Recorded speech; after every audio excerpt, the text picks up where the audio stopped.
Is NATO prepared to face these new threats? Or has the 60-year-old alliance run its course? It seems to me that the NATO relationship is enormously important to us. I think it was Winston Churchill said something to the effect that the only worse thing than going to war with allies is to go to war without allies. And it's true. I think NATO is a useful political tool for the United States because it gives us an imprimatur, especially if we don't have United Nations backing for a mission, we can go to NATO.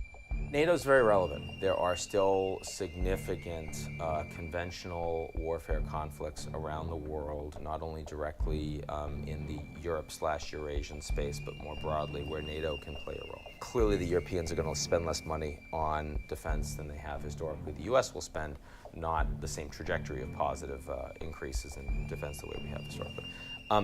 So it's not as if anyone would suggest disband NATO. It plays a useful role. But alliances don't come cheap.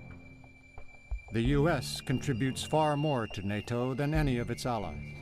And as the Eurozone crisis deepens, some worry the U.S. will end up footing the entire bill. The problem is that with NATO is you don't need NATO to get European cooperation. The U.S. clearly benefits from European cooperation. It got it in Afghanistan, it got it in Iraq. Now in Afghanistan it got it technically through NATO, but most of those countries could have provided those troops through another umbrella, including the United Nations. I think the problem for the U.S. is that it's defending a Europe which can defend itself.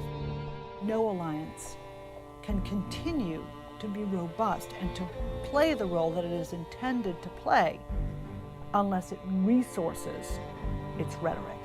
You can't gather together as a threat to the bad guys of the world and as an assurance to the good guys of your alliance if you don't have the tools to back it up.